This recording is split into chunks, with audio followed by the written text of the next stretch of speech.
బాబాయ్ షాప్ వెళ్ళందా ఏమన్నా కొనుక్కుందాం. షాప్ కా రాని ఇప్పుడే వద్దు, సాయంత్రం పోదాం. బాబాయ్ అయితే నువ్వు రాకు, నాకు పైసలు నేను కొనుక్కుంటా. పైసలా రహాని ఇప్పుడు లేవురా, ఈవినింగ్ నేను తీసుకుపోయి కొనిస్తలే.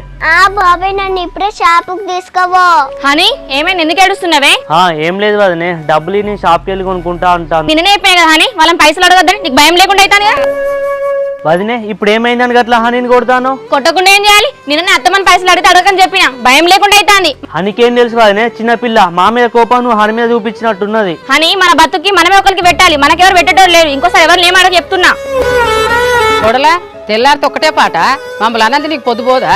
అవునత్తమ్మా, నాకు పొద్దుపోక మిమ్మల్ని అంటానా. గిన్ని మాటలంటే మీరు మారతలేరుగా, ఏం చేయాలి మరి నేను? వదినే మారడానికి ఏమన్నా లంగ పని చేస్తానా, దొంగ పని చేస్తానా? దేనికోసం మారాలే? మొన్న మా చెల్లె బంగారం తాకట్టు పెట్టి చేయలేదా పెద్ద ఘనకార్యం? ఇంకేం చేస్తావు మళ్ళా? వదినే ఇప్పుడు నేనేం మాట్లాడా, మీ చెల్లి హాస్టల్ నుంచి ఎప్పుడు వస్తావో అప్పుడు మాట్లాడతా నేను.